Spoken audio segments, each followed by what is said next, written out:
As you all saw yesterday, a federal judge denied the Associated Press's emergency motion for a temporary restraining order against myself, our Deputy Chief of Staff Taylor Budowich, and our Chief of Staff Susie Wiles for our decision to remove the Associated Press from the White House press pool for certain and special events.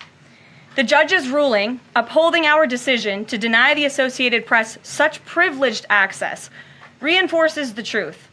And it reiterates what I said from this podium last week when that suit was filed.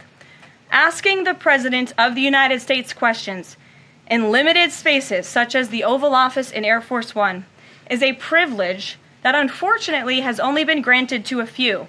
It is not a legal right for all. First of all, let's just take a step back and talk about this idea. The president sent out a truth last weekend to Elon Musk saying he loves everything Elon is doing and he wants him to be even more aggressive because Doge thus far has proven incredibly successful in making our government more efficient. And so Elon and Doge came up with this idea. Elon has implemented this at his private companies. It has proven successful. And it's a very simple idea when you think about it. All the Office of Personnel Management is asking, all this administration is asking, President Trump is asking, is for federal workers who live off of the American taxpayers' dime to send 5 bullet points of what they have done in the previous week.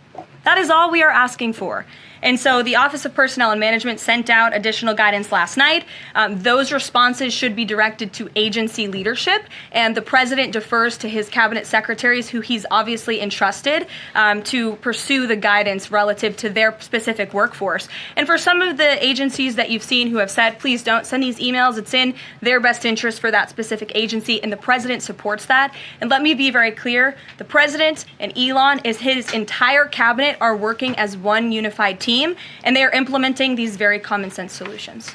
The border wall is a signature promise of President Trump's campaign. He talked about it way back in 2015 and 2016, and people laughed at him for bringing up this idea. It's proven to be not only an idea that he delivered on in his first term and continues to deliver on in his second term, but it's also proven to be highly effective.